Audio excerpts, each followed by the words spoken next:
Parents, listen up. This is an important one because the law covering child safety seats in cars could be changing. There's a bill expected to go before the State House this week, and it would update the rules for when children can ride without a safety seat. We have WRAL Capitol Bureau Chief Laura Leslie is here to explain some of the details, what parents should know here, Laura. Dan, this could mean that some kids will need to go back into a booster seat if this bill becomes law. Current state law on child safety seats goes by a child's age or weight.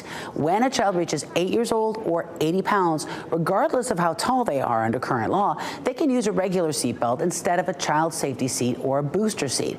But that doesn't take into account the height of the child. And height is really important in terms of how a shoulder safety belt fits. Think about amusement rides, right? They go by how tall you are, not what you weigh. Well, kids are getting bigger and heavier these days, and it's very possible you could have a child who weighs 80 pounds who isn't yet tall enough to be safely restrained by a regular shoulder belt.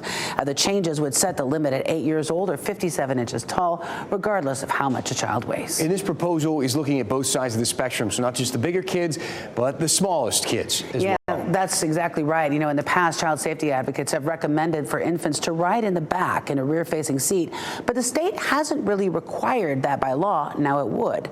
Newborns would have to be secured in a rear-facing seat in the back seat, never in the front seat of a car with an active passenger airbag system, unless the car seat is designed to work with a front airbag according to the manufacturer and the federal label.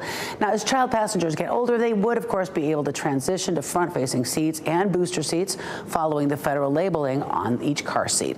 Don't make any changes just yet, though. If the bill passes the House this week, it would still have to pass the state Senate and get the governor's approval, most likely, before coming law. All right. Laura, thank you.